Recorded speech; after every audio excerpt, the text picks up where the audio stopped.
She stood on that wagon like some broken thing, barely human in the way they treated her. Sack over her head, wrists tied, feet bleeding in the splintered wood.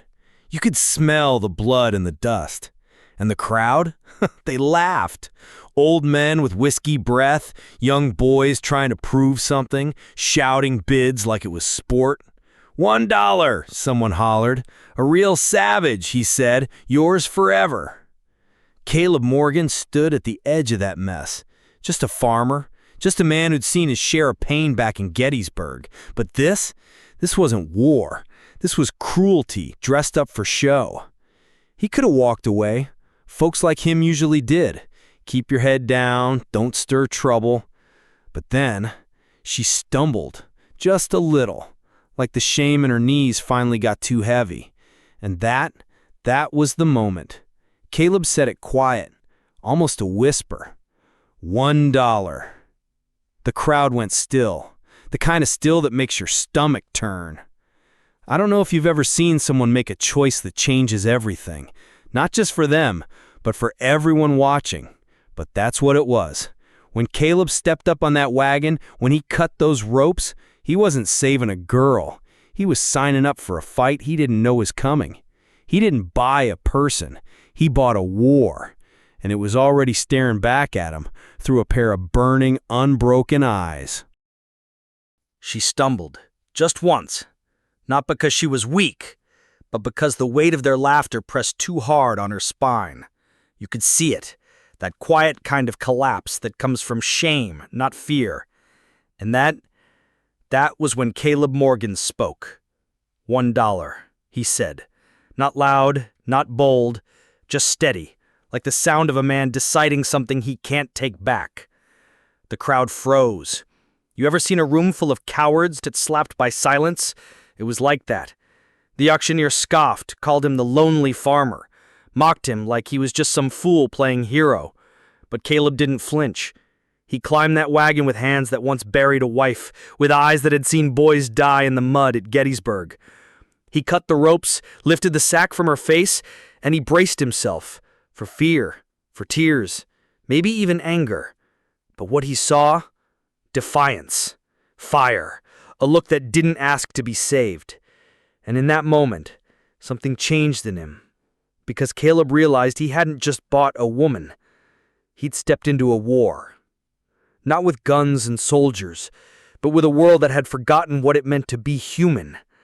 And now he was in it, heart and soul.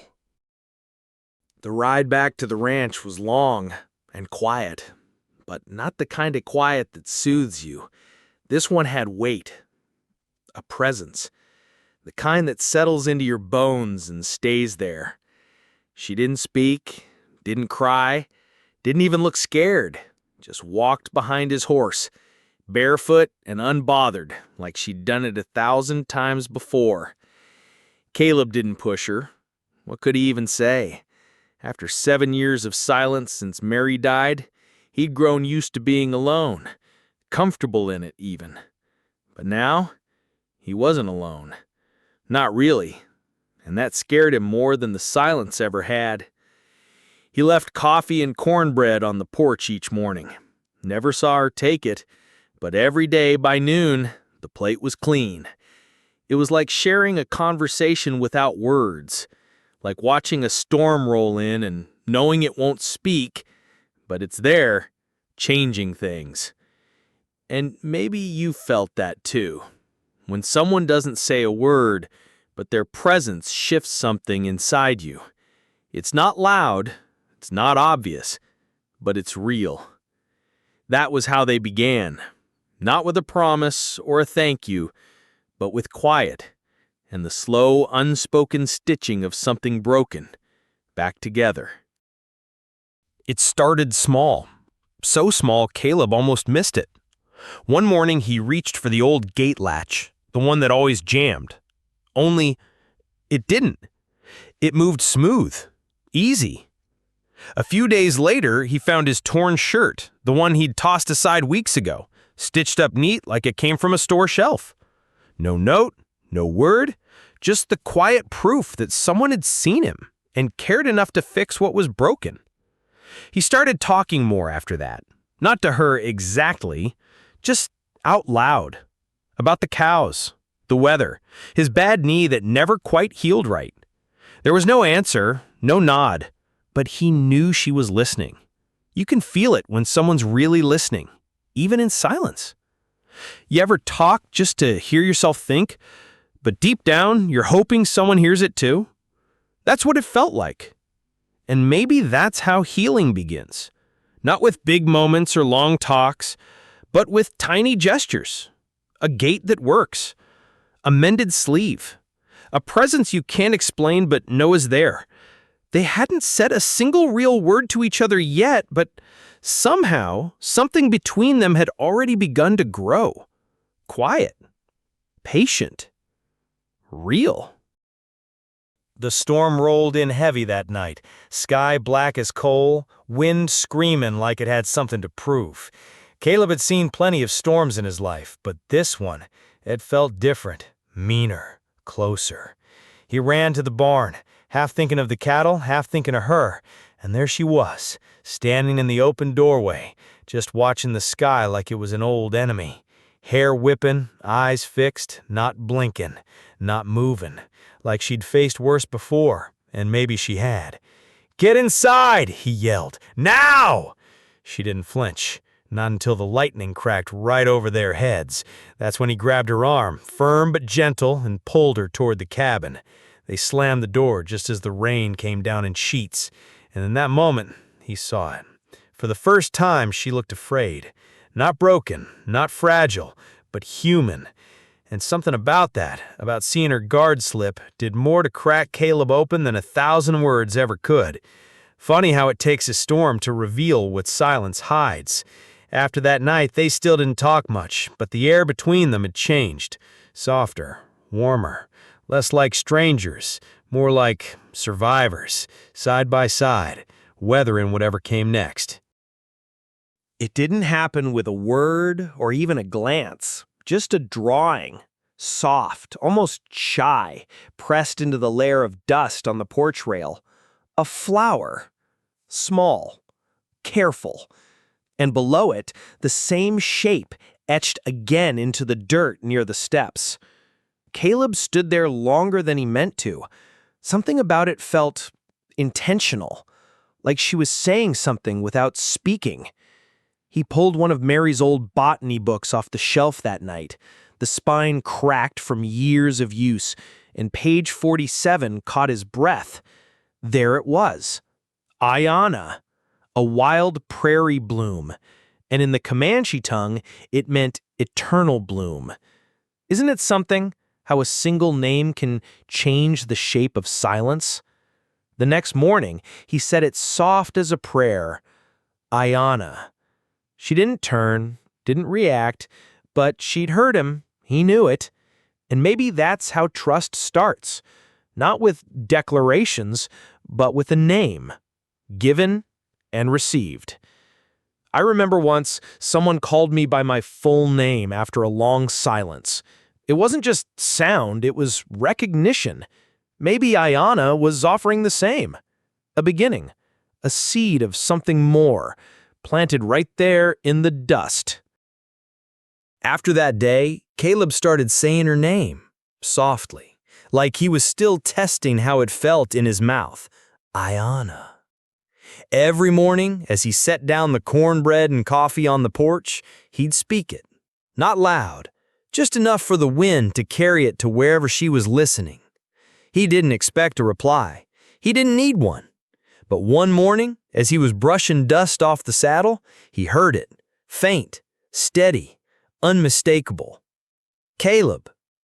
Just that, just his name. But it stopped him cold, like hearing a song you thought you'd forgotten.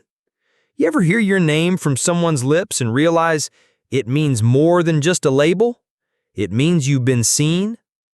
That's what it was. Not just a sound, a return, a reaching back. From then on, words stayed scarce between them, but they didn't need many. They worked side by side, fixing what was broken, planting what could grow.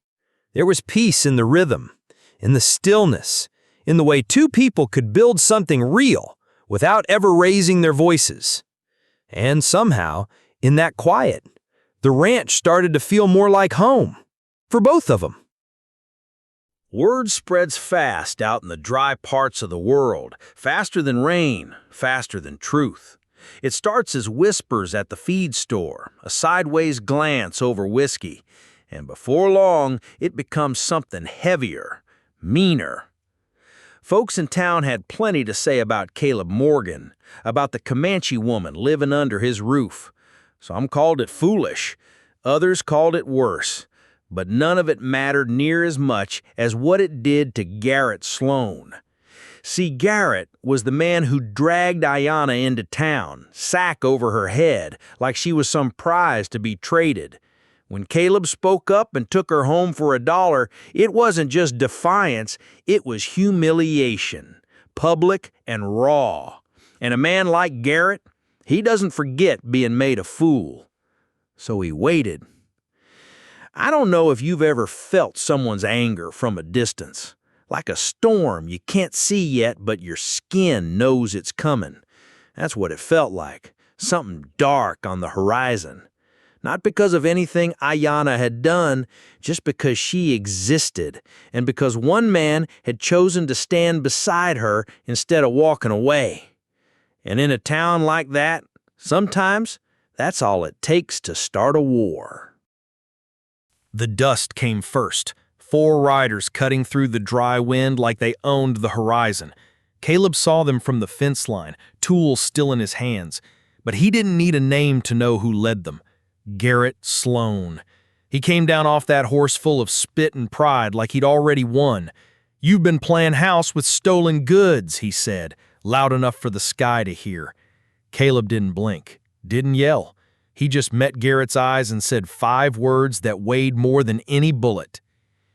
"She's not stolen. She's my wife." Now, maybe it wasn't legal in any courthouse, but in that moment, it was the truth, bone deep and blood sworn. Garrett laughed like a dog about to bite. "She belongs to the town," he spat. "We paid for her once. We'll take her back now." His hand drifted toward his belt, but Caleb was faster, rifle already steady, voice calm. "You can leave, or you can find out how serious I am." And then the door creaked open. Ayanna stepped out. No gun, no fear, just that same quiet fire. She walked to Caleb's side, lifted her chin, and stood. No words, no fight, but somehow that silence shook the ground more than any shot fired. For a long second, no one moved. The wind picked up a little, brushing across the tall grass like it didn't care who lived or died there. Caleb stood with his rifle steady. Ayanna stood beside him, bare hands, bare soul. But somehow, she was the sharpest weapon in sight. Garrett looked between them, and something shifted in his face. Not fear, not rage, but recognition. The kind of look a man gets when he realizes he's already lost.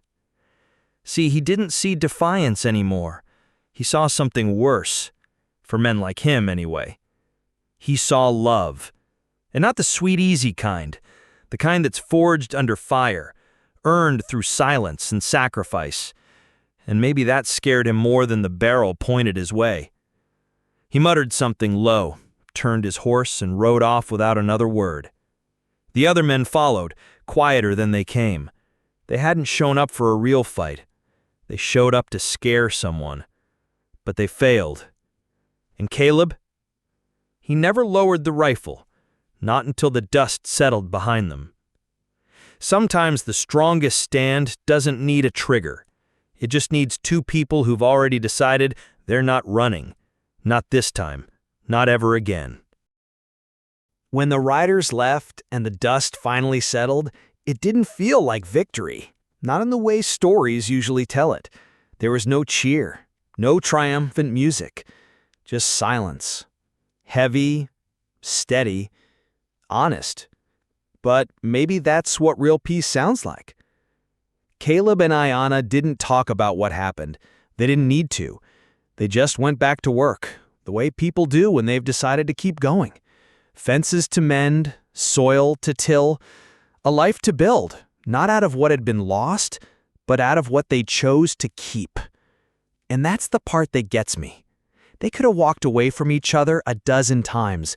The pain, the fear, the weight of what the world expected. They had every reason to stay distant. But they didn't. They stayed. You ever wonder what makes someone worth staying for? Or what kind of love survives, not just storms, but the silence afterward? Ayana's garden grew wild that year. Caleb's hands got rougher, but steadier. And the ranch, quiet, weathered, real, became a home not because it was easy, but because they fought for it. Not with guns, not with grand words, but with presence, with patience, with love that knew how to stay. People talk about the West like it was all gunfights and gold rushes, bar fights, horses, dust and danger. And sure, all that was part of it. But that's not what held the land together. No, what made the West real was something quieter, something harder. It was the courage to stay, to plant your feet in dry earth even when the storms came, to choose love again, even when loss still echoes in your bones, to trust someone, not because it's easy, but because it's right. That's what Caleb and Ayana found out there in the silence. Not some fairy tale ending, not riches, but something rarer, a peace they had to build with their own hands. You ever think about that? About how the hardest thing isn't always the fight, but what comes after? The staying, the rebuilding, the softness you carry even after the world's tried to harden you. The West wasn't about escape. It was about return, about choosing to keep going, even when you're tired, even when you're scared. And maybe that's the kind of story we need more of these days. Not just the loud ones, but the ones that whisper, stay, try again. Maybe as you've been listening, you've been thinking about your own battles, the ones that didn't make the papers, the ones you fought quietly, without applause. Maybe you've lost someone along the way. Or maybe you've had your own Garrett Sloan ride up your path, someone who tried to take what mattered most to you. When that moment came, what did you stand for? And who stood beside you? I think about that a lot. How the people who matter most aren't always the loudest, but the ones who stay when the dust rises. The ones who hold the line with you, not because it's easy, but because they've decided you're worth it. That's why I tell stories like this. Because out here, in the dust, the wind, the long quiet, you learn that finding your way home isn't just about where you end up. It's about who's walking there with you. So if this story stirred something in you, if it made you remember or hope or simply feel, stick around. The West still has a few more tales worth telling, and I'd like to tell them to you.